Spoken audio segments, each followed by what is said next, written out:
दोस्तों, हमारी इस धरती पर ना जाने कितने प्रकार के जीव जंतु और प्राणी निवास करते हैं।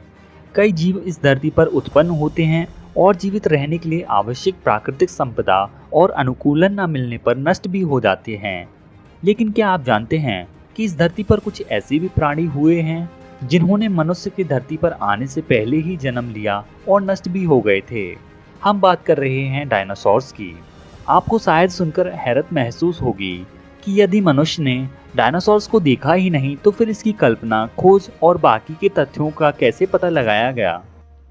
दरअसल वैज्ञानिकों को डायनासोर के कुछ अवशेष जैसे कि हड्डियां, कंकाल, अंडे, भ्रूण और पंख आदि जैसी चीजें प्राप्त हुई, जिनके आधार पर संशोधन कर वैज्ञानिकों ने डायनासोर के आकार, प्रकार, काया और रूप का अंदाजा लगाया।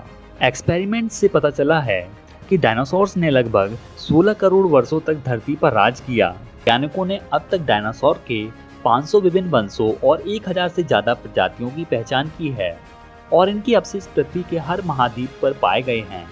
हम सभी ने डायनासोर्स पर बनी फिल्में देखी हैं, जुरासिक पार्क, गॉडजिला आदि, जो कि काल्पनिक दुनिया की हैं, लेकिन असल जिंदगी में इंसानों ने तो डायनासोर्स कभी देखे ही नहीं।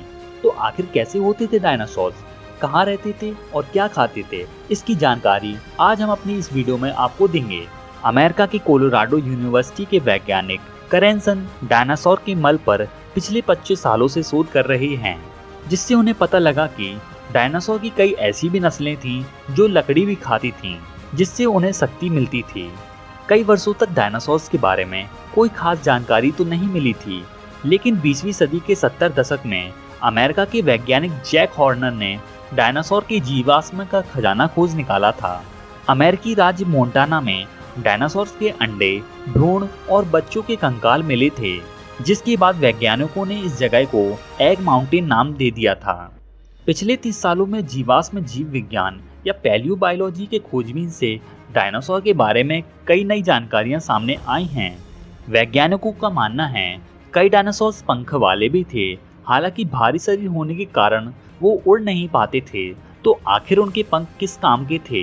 अमेरिकी वैज्ञानिक मैट करानो के अनुसार पंखों की मदद से वो शायद एक दूसरे को संदेश देते होंगे या फिर अपनी मादा साथी को लुभाने के लिए करते होंगे। जीवाश्मों से सबूत जुटाए गए और उनसे यह पता लगाया गया कि समुद्री डायनासोर इथियोसॉरस की चमड़ी गहरे काले रंग की होती होगी और पंख वाले डायनासोर के कंकाल से उसके शरीर पर धारियां होने के संकेत भी मिले हैं। ज्यादातर वैज्ञानिकों का मानना है कि डायनासोर्स की चमड़ी अखरोट के रंग की या फिर गहरे लाल भूरे रंग की होती होगी। लेकिन सवाल ये उठता है कि आखिर इन डायनासोर्स की आवाज कैसी रही होगी, क्योंकि इसका पता तो अवशेषों से भी नहीं लगाया जा सकता था।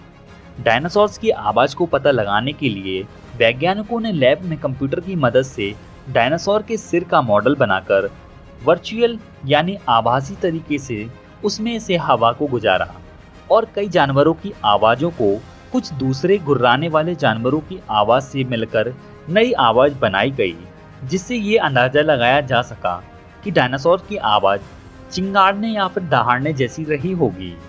डायनासोर सूखे या फिर दलदल वाले इलाके में रहते थे। अब तक जुटाई गई जानकारी के मुताबिक डायनासोर एकदम अनूठे, शानदार और दिलचस्प किस्म के जानवर थे, जो कि धरती पर इंसानों के पैदा होने के लाखों वर्ष पहले रहते थे। हालांकि ये डायनासोर अपने विनाश के साथ ही बहुत से राज अपने साथ ले गए। और अभी तक हमारे चैनल को सब्सक्राइब नहीं किया है तो जरूर कर लीजिए, क्योंकि ऐसी ही इंटरेस्टिंग वीडियोस हम अपने चैनल पर लाते रहेंगे। तो दोस्तों, फिर मिलते हैं एक और नई वीडियो में। तब तक के लिए अलविदा।